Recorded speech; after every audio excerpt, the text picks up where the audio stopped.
31 de março de 2020. Nesse dia, era anunciado oficialmente o primeiro caso de Covid-19 em Abaetetuba.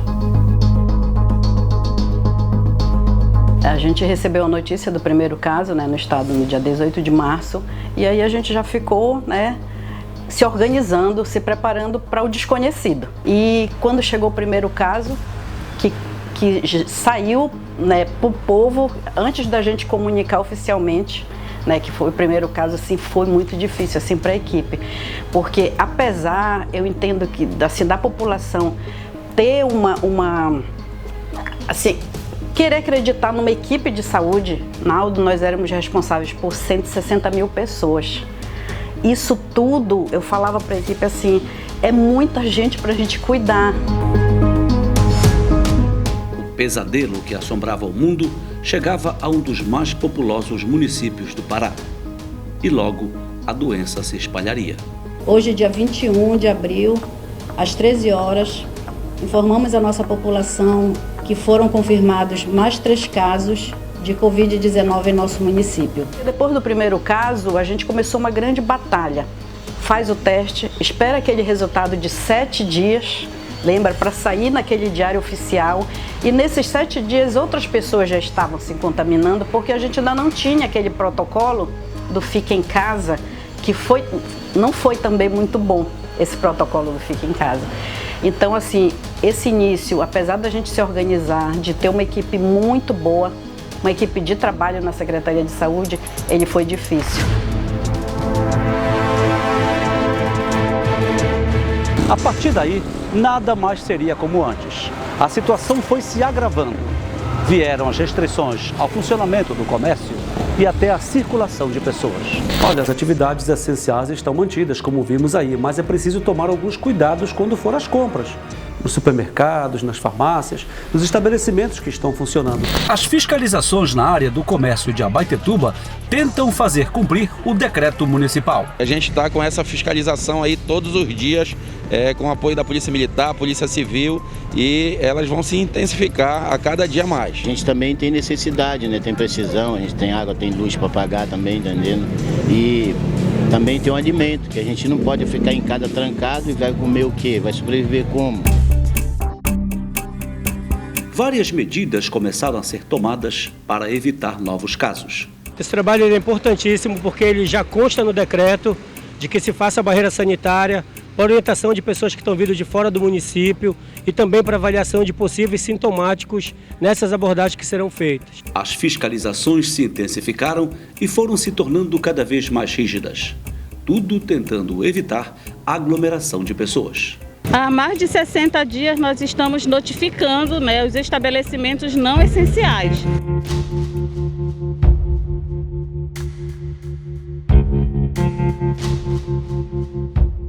As máscaras faciais passariam a fazer parte do cotidiano das pessoas. Nas ruas, no comércio, em todo lugar.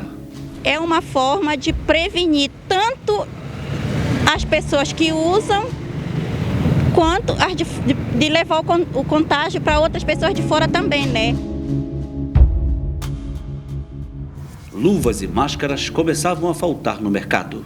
Os preços desses itens dispararam. A gente vem sem proteção, porque a gente já procuramos, que só máscara não tem na cidade, Aí fica difícil,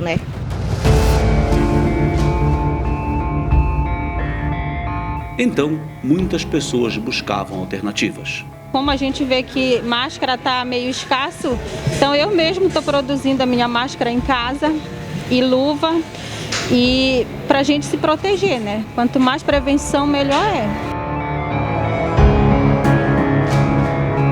Até para os profissionais de saúde faltavam equipamentos de proteção. E eles chegaram a fazer um protesto. Nós estamos trabalhando, estamos nos postos de saúde, atendendo a população, mas infelizmente nós não temos EPIs para todo mundo, não temos todos os EPIs. Esse foi um local símbolo nesses tempos de enfrentamento à pandemia em Abaetetuba. A UPA vivia lotada. Os profissionais de saúde que aqui trabalham estavam quase sempre esgotados, ao ponto de começar o expediente do dia pedindo até a ajuda divina. Pai nosso, santificado seja o vosso nome, venha a nós o vosso reino, seja feita a vossa vontade, assim na terra como no céu. A máscara, né, não escondeu somente o sorriso, ela afastou a gente de aperto de mão, de beijo, e isso, para os profissionais, a gente se sentiu mais isolado ainda. Apesar do isolamento da família, a gente teve que se isolar muito, assim, bem forte, porque as famílias que conseguiram, assim, dizer eu tenho que ficar em casa com os meus enquanto estão bem, ficavam juntos, assistiam filme, botavam o karaokê, né? A gente via muito isso das famílias. E nós, a gente teve que afastar da nossa. Alguns que estavam na linha de frente dos atendimentos perderam a batalha para o vírus. Aí, ó, salva de palmas. É o amigo André que lutou, mas não conseguiu vencer. Mas vai a nossa solidariedade, as nossas honras a esse grande profissional, grande amigo. E que Deus o tenha em um bom lugar, porque foi uma boa pessoa.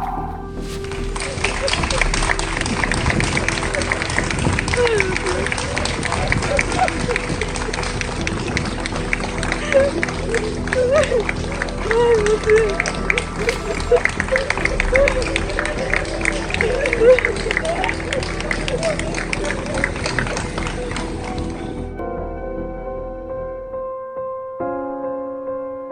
O André da farmácia morreu no dia 6 de maio de 2020.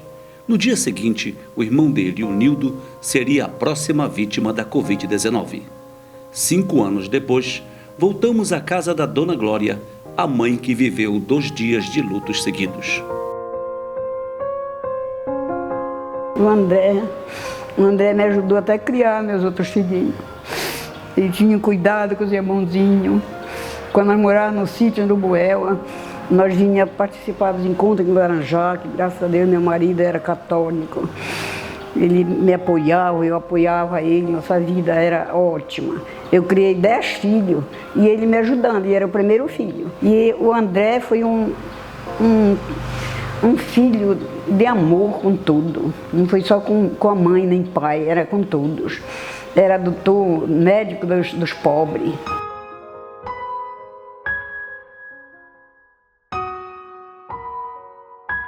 Nildo também, mano. Não é por eles terem morrido, porque o Nildo também era outro filho tranquilo. Eu me perguntava como é que ele tinha tanta paciência comigo. Qualquer coisa acontecia, ele tinha o carrinho dele e me levava para Belém. Não sabia se ele tinha trabalho, se ia empatar ele ia me acudir logo. Aí o padre Silas chegou me dando a notícia e disse, não, padre, o Nildo chegou, o André já está bem, ele pegou alta, chegou na casa dele, está na casa dele, disse, não, dona Glória, deu uma crise nele de noite e ele faleceu. E no outro dia já o padre Marco me deu a notícia do Nildo. E foi uma fase, né, que é só Deus, a gente segurando a mão de Deus e vai.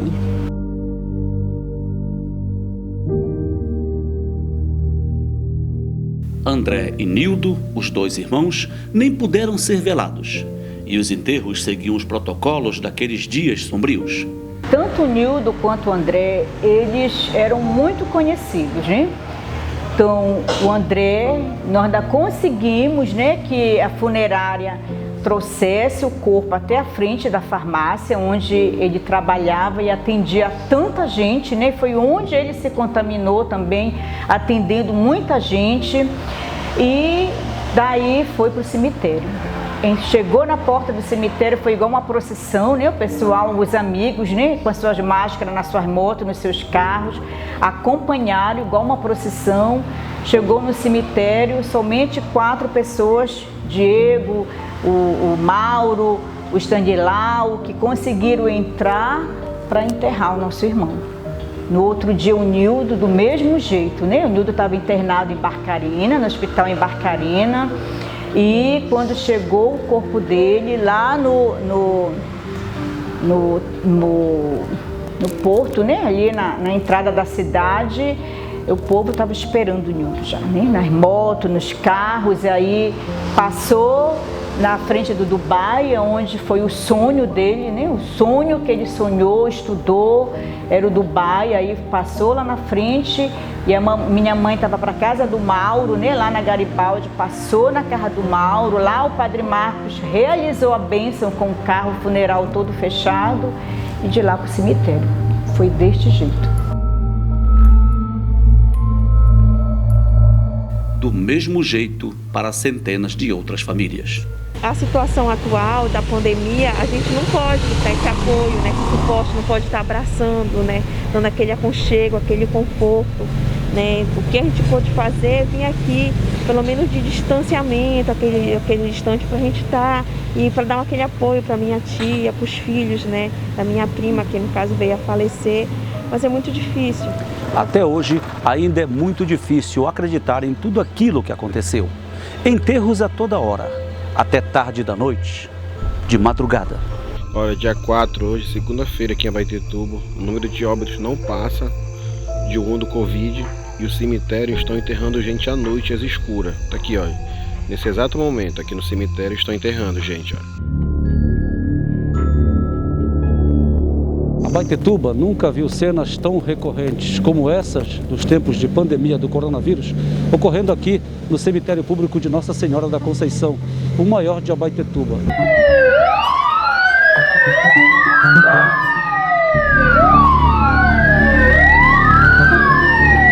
Olha, pode te dizer a franqueza, nem conta, não tem conta, porque aqui é noite e dia praticamente. Noite e dia, você... Noite e dia. Que horários? Olha, até o Antônio, parece que foi o Antônio, foi que tive 12, era mais 7 para as 8 horas da noite. Foi. No meio de tantas vidas encerradas, a dor do luto era ainda mais devastadora com casos que passavam a ser relatados de troca de corpos. Quando a funerária chegou, o guarda perguntou, Hermínio Sebastião Rodrigues Ribeiro, eu falei, comigo. Falou, o que você é para ele? Eu falei, filho. Aí ele pediu alguns dados, eu assinei a papelada, a gente abriu uma porta, tinha o corpo lá todo lacrado, e o guarda falou, esse é o seu pai, pega e leve. E a funerária colocou o caixão, a gente colocou o corpo do papai dentro do caixão e trouxemos, entendeu? O Kelton trouxe então o corpo do pai no carro da funerária para Abaetetuba. O sepultamento aconteceu por volta de 7 horas da noite do mesmo domingo, aqui no cemitério de Nossa Senhora da Conceição. E nós sepultamos o papai tudinho, 7 horas da noite, a funerária ligou que o papai ainda estava lá, que tinham trocado os corpos.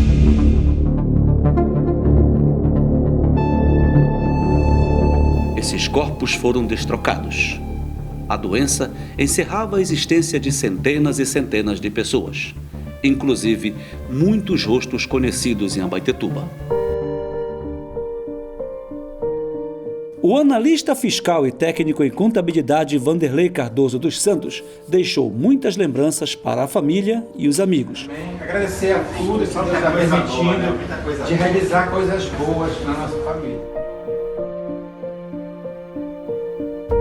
Francisco Antônio Viegas, o Tônio, ele foi um dos entrevistados do Panorama há apenas 20 dias atrás, quando falou da parceria da Cozampa, da qual ele era o gerente local, com a prefeitura, para a instalação das pias públicas em Abaetetuba.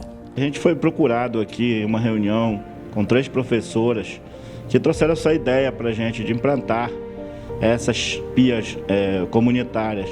A realidade, elas queriam umas torneiras, quando tivesse, né? Para colocar num local mais propício para o pessoal se higienizar. Estelo Moraes, 69 anos. O cortejo fúnebre dele foi na madrugada desta sexta-feira. No trajeto, uma passagem pelo tradicional café que ele mantinha havia décadas na área comercial. E ao som do Clube do Coração, o Paysandu, como ele sempre pedia.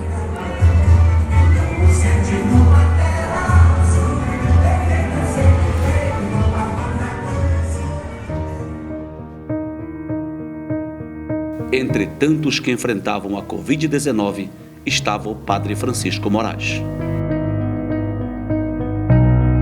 Depois um outro médico me relatou, o doutor Francisco, que eles informaram para o padre Francisco que ele ia ser entubado precisava ser entubado, né? E foi quando eles se reuniram na UTI, ele fez um momento de oração e o médico, o Dr. Francisco, muito católico, também muito religioso, pediu que ele abençoasse a equipe. E ele abençoou a equipe e mandou dizer pra gente que rezasse a missa por ele, né?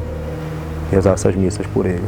E foram as últimas palavras conosco, né?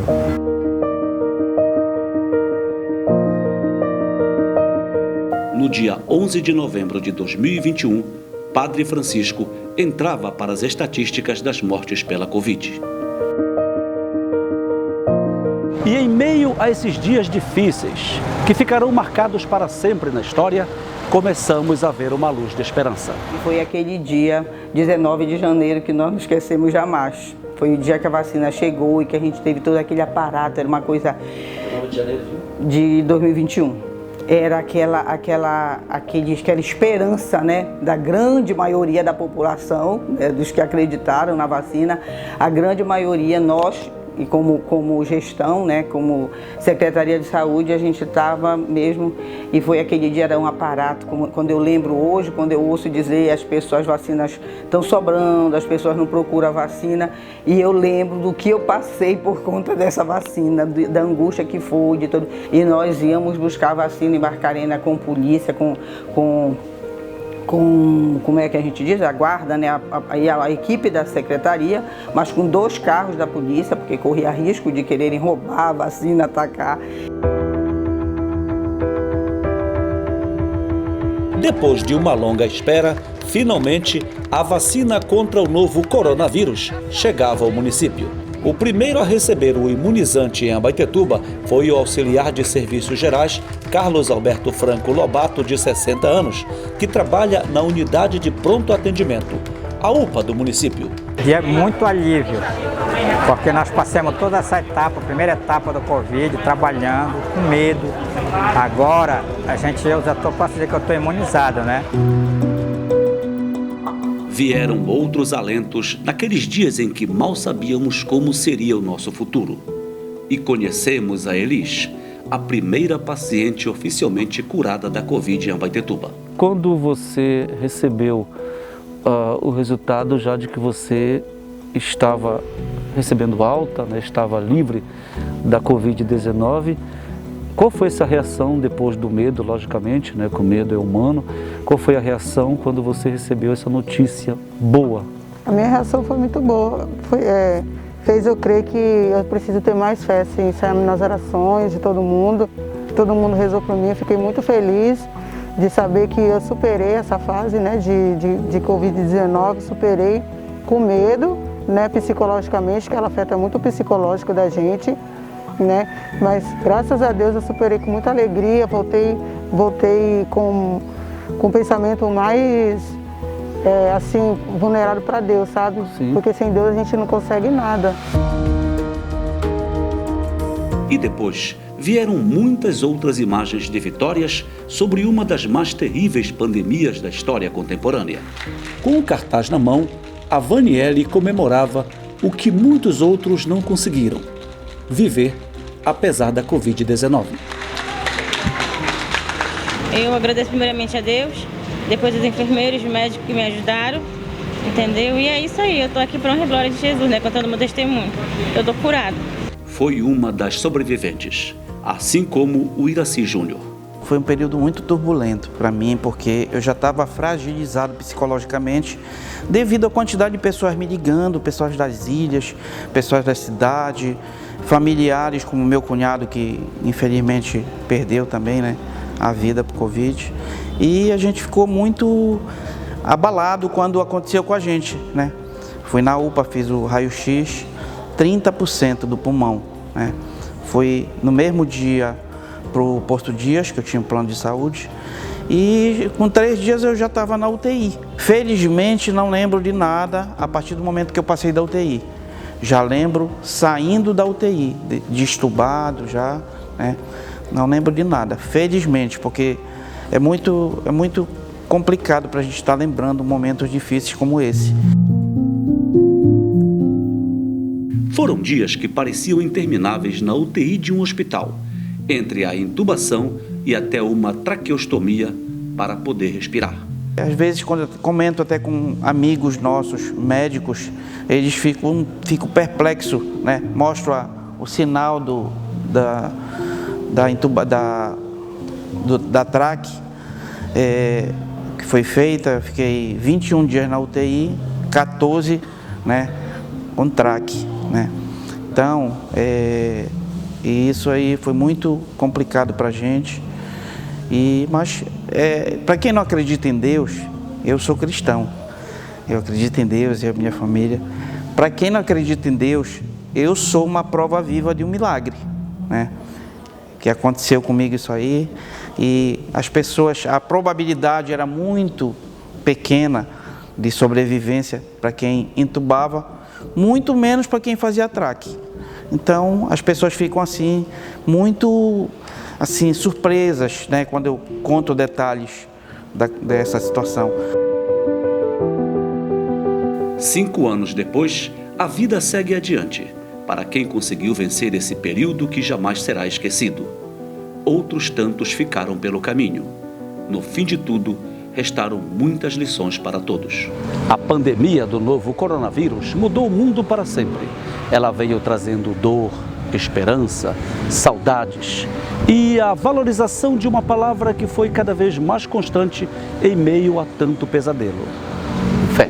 São muitas lembranças, mas a gente conseguiu sobreviver, né? Com a fé, com a esperança, que a gente ia perder muitas pessoas, a gente tinha noção disso, mas a gente trabalhou muito para perder o mínimo.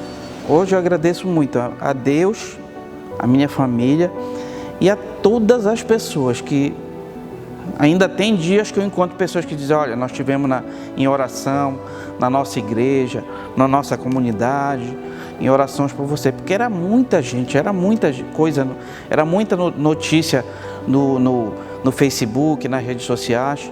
3 vezes, eu soube que 3 vezes deram a notícia que eu tinha vindo a óbito. Então, para nós é um momento de muita alegria. Hoje a gente está exercendo novamente o que a gente sempre gostou de fazer, e tem horas que eu não acredito. Tem horas que eu digo assim: bora viver, porque essa vida nossa é muito passageira. Eu fui lá em cima e voltei.